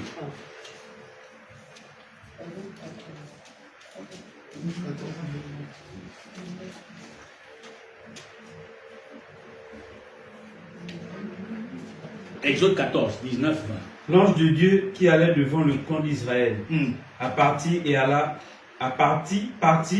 derrière eux. La colonne de nuée qui les précédait partit et se tint derrière eux. Oui. Elle se plaça entre le camp des Égyptiens et le camp d'Israël. Donc, entre le camp des Égyptiens et le camp des Hébraïtes, n'est-ce pas? Mais là, quand elle se met là, si elle est de couleur blanche, mais l'autre camp voit les autres, elle doit être dans quelle couleur pour qu'on ne voie pas? La suite, frère. Cette nuée était ténébreuse. Elle était quoi, frère? Ténébreuse. Très bien. Mais c'était qui la nuée? Donc, il y a deux ténèbres.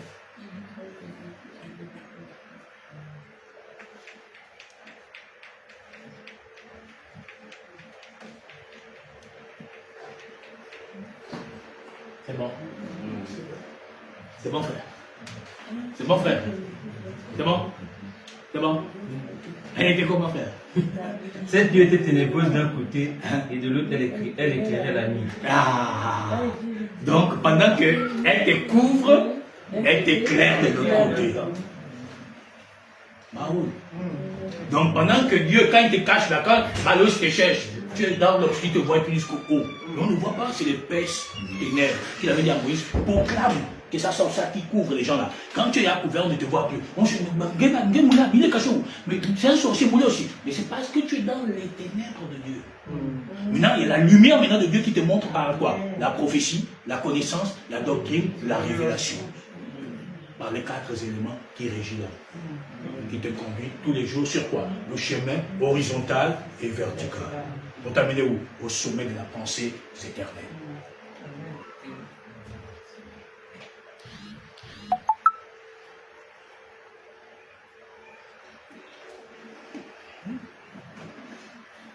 Exode 10, 21 à 23, Isaac.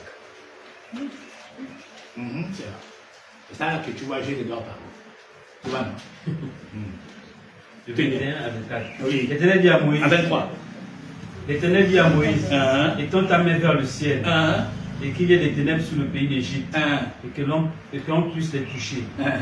Moïse étendit sa main vers le ciel, Oui. et il eut d'épaisses ténèbres dans tout le pays d'Égypte pendant 3 jours. Très bien. Exode 10, c'est ça? Oui. Oui, c'est ça. 21. Donc pendant combien de jours? 3 jours. Oh, il nous faut combien de jours d'existence? Donc pendant ces 3 jours, tu ne peux pas t'avoir quand tu marches par la lumière qui est éternelle. Parce qu'il te couvre par l'obscurité de sa magnificence qui est ténèbres et par la bonté de son amour qui est lumière. Donc il y a 2 ténèbres dans lesquelles tu te trouves aujourd'hui.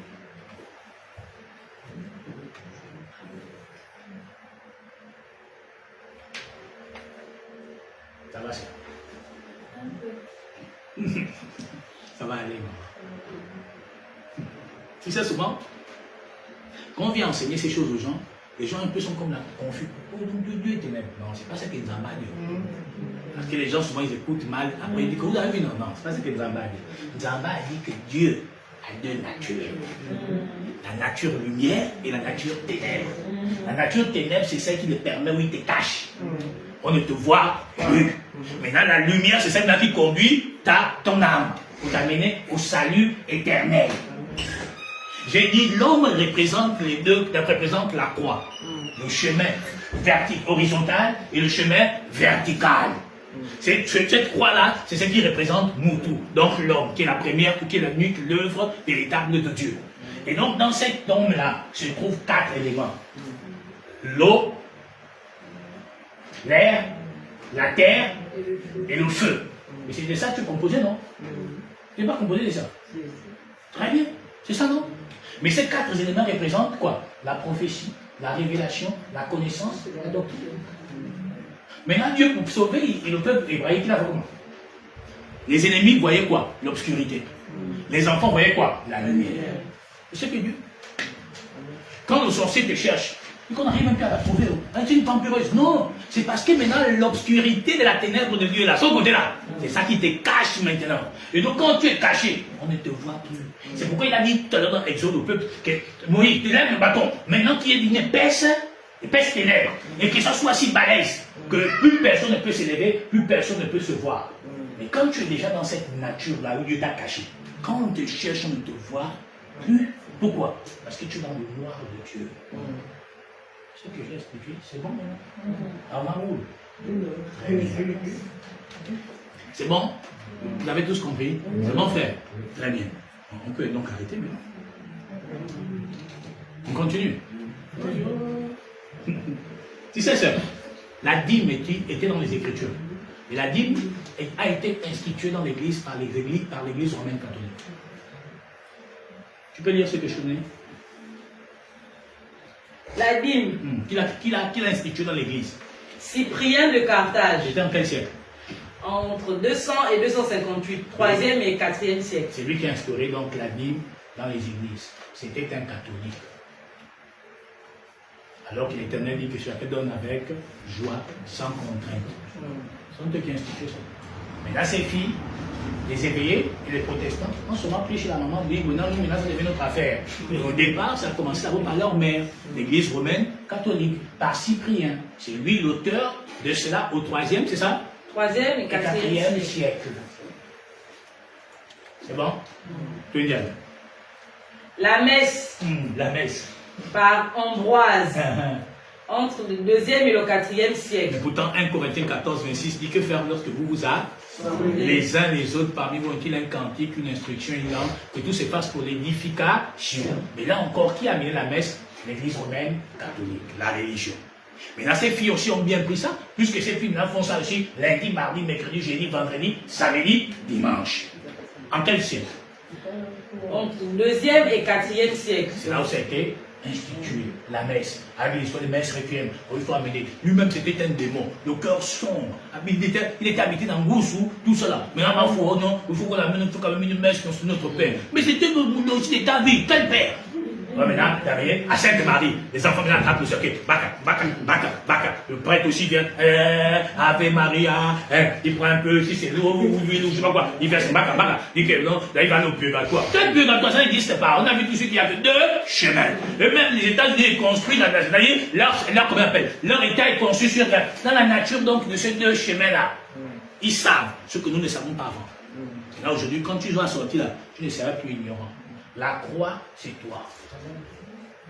Ce n'est pas quelqu'un d'autre. C'est en toi. L'homme, c'est toi. L'œuvre de Dieu. Oui, sir. Construction des bâtiments. Voilà. C'est même qui n'ont pas instauré. Par Constantin Ier. Donc c'était la star. Constantin, moi je l'appelle la star de l'église romaine catholique. Parce que toutes les bêtises qui existent dans l'église romaine catholique, c'est lui qui a instauré ça. Mais c'était la star. Constantin Ier. C'est lui qui a dit que maintenant il faut qu'on fasse quoi? On puisse construire des cathédrales. Ces filles aussi ont dit maintenant que, voilà, Jotin a dit que non, je veux aussi construire. Badigo aussi a dit que je vais construire. Boucher aussi a dit que non, moi aussi je veux construire. Ça quitte nous de la pensée coloniale qui les conduit de la religion. En quel siècle? Entre 272 et 337, donc le 2e et le 3e siècle. Très bien. La suite. La Pâque catholique. La Pâque est qui? Catholique. Parce que la Pâque de l'Éternel, selon Exode 12, 1, on nous dit que donc ce serait le premier mois de l'année. Les catholiques nous ont dit non, ce serait le 4e mois de l'année si on se réfère au calendrier romain. Ce qui ne sont même pas en accord avec même ce qu'ils prétendent dire comme Bible. Qui a instauré? Constantin Ier. Donc la star lui-même. Oui, sir. Marie. Marie comme mère de Dieu. Mère de Dieu. Par Alexandre d'Alexandrie. Donc c'est lui qui est l'auteur donc de l'adoration à Marie comme mère de Dieu. En quel siècle? 252 et 328. Donc au deuxième et troisième siècle. Alors que Hébreux 7, 1 nous dit, la portion 1 nous dit, il n'a ni père, ni mère, ni commencement, ni fin. Bon, maintenant Marie est devenue sa mère quand Alexandre d'Alexandrie a décidé au 2e siècle que maintenant l'Église ou le monde doit maintenant vénérer une femme appelée Marie, comme mère de Dieu. Alors qu'on n'a ni père ni mère. Mais la religion, par la voie de l'Occident, nous a instauré une identité qui est contraire à la croix que nous sommes. Voilà pourquoi aujourd'hui nous sommes esclaves. Parce que la pensée n'arrive plus au cœur. Pourquoi? Parce que maintenant le cœur est chargé par la religion.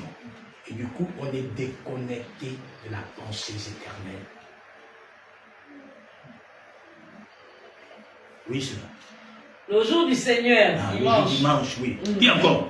Constantin. La star. Ça dit maintenant que dimanche, ça devient le jour de Dieu. N'est-ce pas? Et comment dimanche peut devenir le jour de Dieu? Comment cela est-il possible? À cause de qui? Les 7 jours.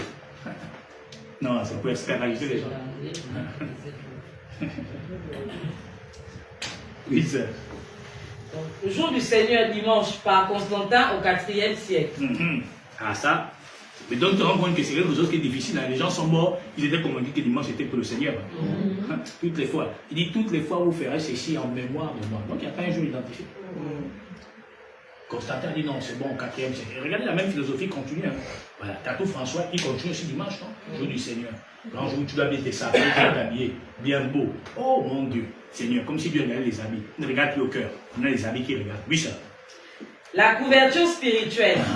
Alors que le psaume 91 dit, heureux l'homme qui réside à l'ombre du Tout-Puissant. On dit qu'il a fait de lui le chef suprême du corps. Maintenant donc la pensée, le chef suprême. Maintenant on cherche la protection. Mais c'est la pensée qui protège l'homme.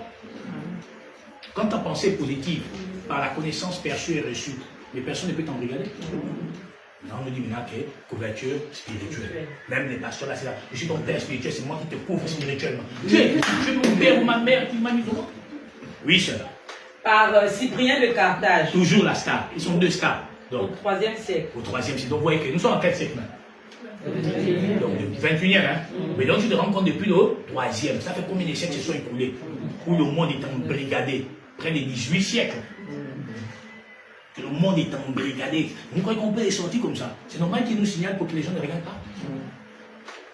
Qui est-il? Vous êtes tous à la sorte d'eux-mêmes. Demain, on va dire qu'on est une loge. Tant mieux. La loge, qu'est-ce que c'est? C'est une assemblée, une assemblée de personnes. Seulement, c'est ce qui est partagé là qui peut mettre confusion ou pas.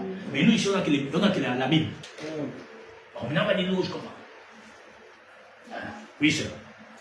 L'ordination sacerdotale. Oh, mais tu n'as pas vu comment on a ordonné Jordan. Là, il y a une grosse croix avec une image comme ça dans le mot le tétard, Si tu te maries sans avoir dit à ton père, c'est une malédiction. Comme c'est toi qui as mis au monde les pauvres gens. Et les femmes bec et que mon Dieu, qu'est-ce qui arrive à ce jour? Et c'est ça que je vous dis sincèrement.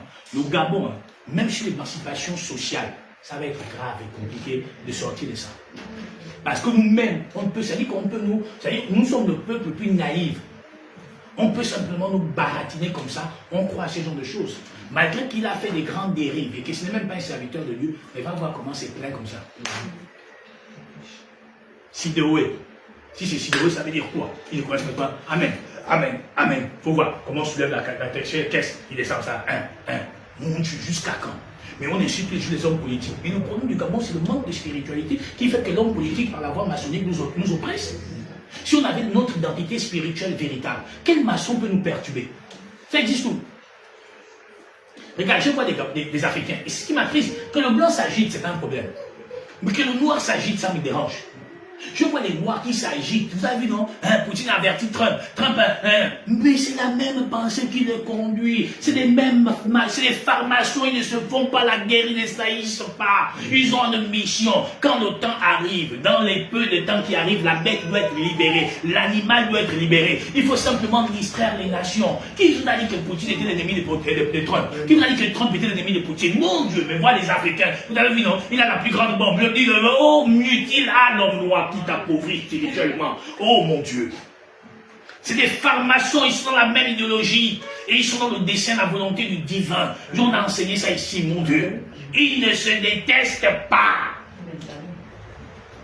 Oh, tu as vu la Chine? Non, ils ne se détestent. Et les pauvres Africains, ils croient que Poutine est le sauveur. Oh mon Dieu.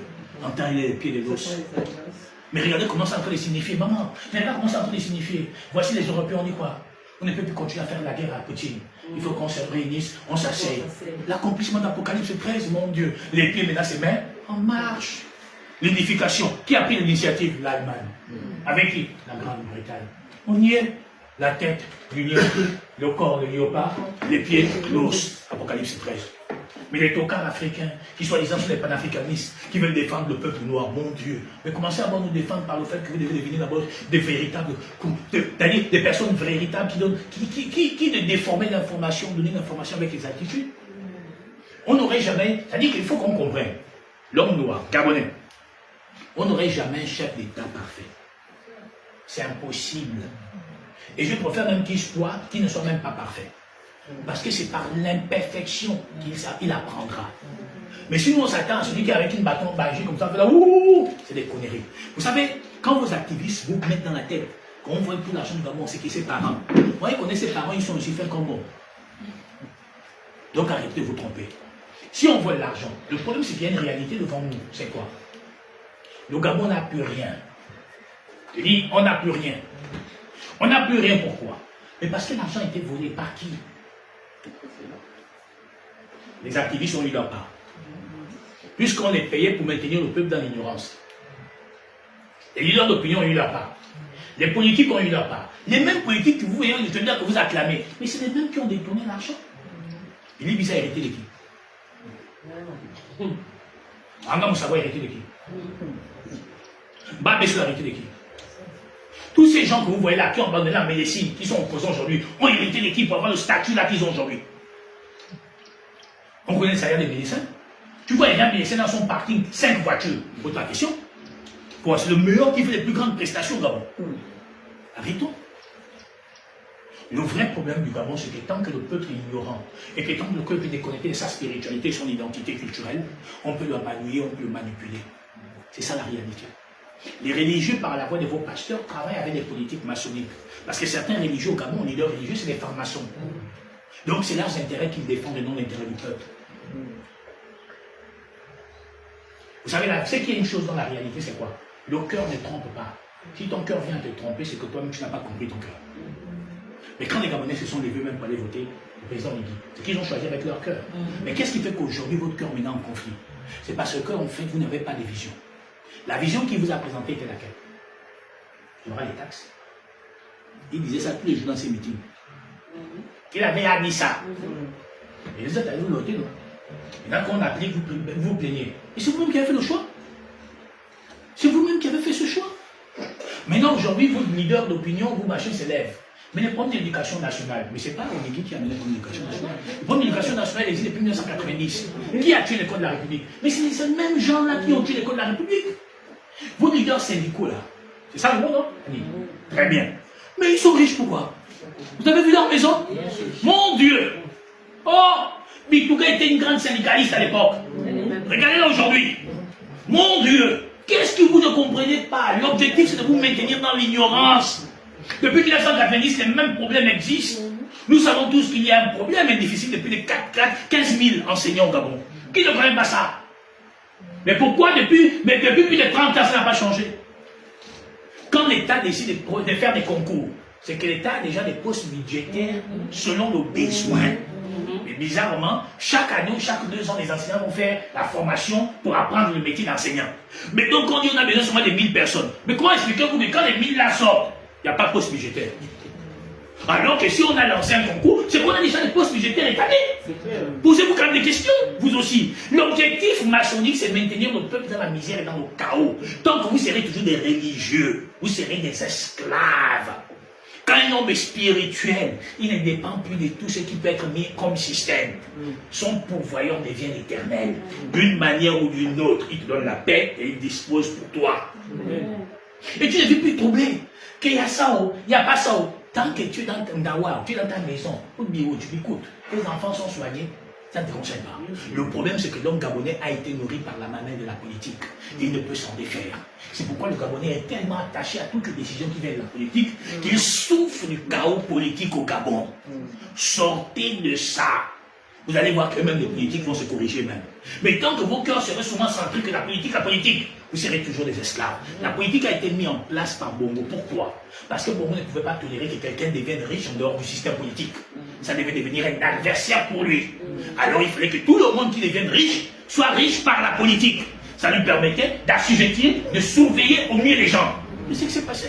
Maintenant, quand il a mis son système de la franc-maçonnerie en 1967, il a instauré, il s'est battu pour qu'il y ait une obédience maçonnique au Gabon. Mais alors, il a fait quoi? Que tous ceux qui peuvent être des élites, ils font des francs-maçons. Alors, ton oncle était un grand franc-maçon, il gagne, il dit, bon, viens m'annoncer bien les femmes, il vient ouvrir tes coucher. Et comme les Gabonais se décupaient, il a couché les nièces, il a couché les filles, les machins, l'oncle a fait ça, la tante a fait ça, c'est comme ça que ça fonctionnait. Et donc, ce qui fait que la sueur là est dans nos familles. Vous croyez que quoi? Qu'est-ce qui va nous délivrer ça? Les feuilles? Jamais! Il nous faut la vraie spiritualité, comme on vient de la détailler ce matin. Sans ça, on serait tous des esclaves. Dans nos familles, il y a la sorcellerie. L'oncle, le père, il couche avec les enfants la nuit. La sueur est là. Les oncles, les grands-pères, les grands-parents, avant, c'était des maudits. La même sueur continue. Vous croyez qu'on peut s'en défaire? Le problème du Gabon n'est pas dans les institutions. Le problème du Gabon est dans nos cœurs. Sa spiritualité ne vient pas du divin éternel. Elle vient de l'Occident par la voie religieuse, par la voie maçonnique. Et tant que ce serait ce qui serait ancré en elle, l'ancrage là serait toujours là. Et on souffrira toujours. Toujours. Et je vous dis bien toujours. C'est pourquoi certains patriotes ont créé la loge La Panthère. Qui se trouve à la JR. Tout le monde connaît ça. Alors, la loge là, elle a été créée pourquoi? Elle est une loge des patriotes. Sauf qu'on a instauré, on a mis autre chose, l'homosexualité. Ce qui fait que les valeurs qui y avaient été au départ ancrées, ont disparu. Mais dès l'instant que vous faites comme les hommes se perdent, vous vous attendez à quoi? Vous vous attendez à quoi? Et c'est ça qui fait que le Gabon ne peut pas avancer. Tu veux l'argent, ramasse l'aiguille. On avance où? Ce qui fait que quand quelqu'un évolue dans ce milieu, il dit que, oh non, c'est un PD. Comment croire que tout le monde en est bête? Non, Dieu, quand Dieu renouvelle l'intelligence, il donne l'intelligence, il donne le discernement, le peu que tu peux faire placer, faire les placements, et l'argent rentre facilement. Un peu, à bout de sueur, de force, de courage et de volonté, Dieu ouvre les portes de ta vie. Mais le Gabonais est dans cette nature. Et la gangrène du Gabon, c'est la corruption. Le Gabonais peut vendre son pays à cause de 1000 francs. Le Gabonais peut venir chasser son frère Gabonais qui est là seulement après le portail là. Qu'est-ce que la voie publique? Il va laisser la bénoise. Il va laisser la Malienne. Il va laisser la Sénégalaise. Le Gabonais peut rentrer dans une épicerie, dans un magasin. Il voit que tout est pourri. On lui donne 100 000. Il continue de changer seulement les dates.